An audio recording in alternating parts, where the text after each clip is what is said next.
Келес ауданы Аманат партиясы филиалының ұйымдастыруымен брифинг жалғасуда. Бұл жолғы қонақ жергілікті мәслихат депутаттарының арасындағы жаңа есімдердің бірі Қанат Мекенбаев. Халық қалаулысы болып сайланғанына жарты жылға жуықтаған шенеунік Келес ауданының тыныс-тіршілігін, ауылдың даму жаңашылдықтарын айтып өтті. Бүгінде депутат халықтың көзі, құлағы һәм тілі десек әсте қателеспейміз. Мемлекет басшысы Қасым-Жомарт Тоқаев та соңғы жолдауында халықтың жергілікті билікке сенімін нығайту үшін мәслихаттың ықпалын күшейтуді тапсырған еді.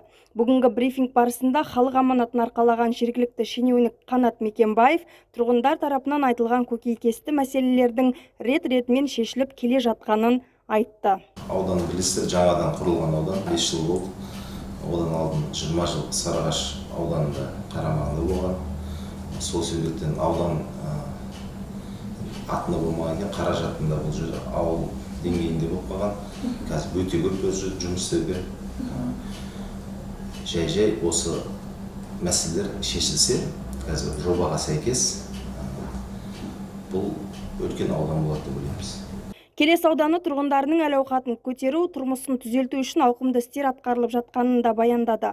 Атап айтар болсақ, ауданды абаттандыру, газ, ауыз су, жарық мәселелерінің күрмеуі шешіліп, депутат жауапкершілік пен сенім мүддесінен шығуға тырысып бағуда. Сондай-ақ жас буынның кәсіп ашып, кәсіпкерлікке бет бұрғандарға ерекше қолдау танытып отырғанын да айту керек. Қазір өздеріңіз білесіздер, ауыл аманаты бағдарламасы бойынша кәсіпкерлерге біздің ауданда 5 ауыл округына берілді жоба. Оның ішіне Абай кірмейді. Басқа да ауыл округтарына ол қарқынды жұмыс жүргізуде. Одан да басқана жастарға қазір 35 жасқа дейін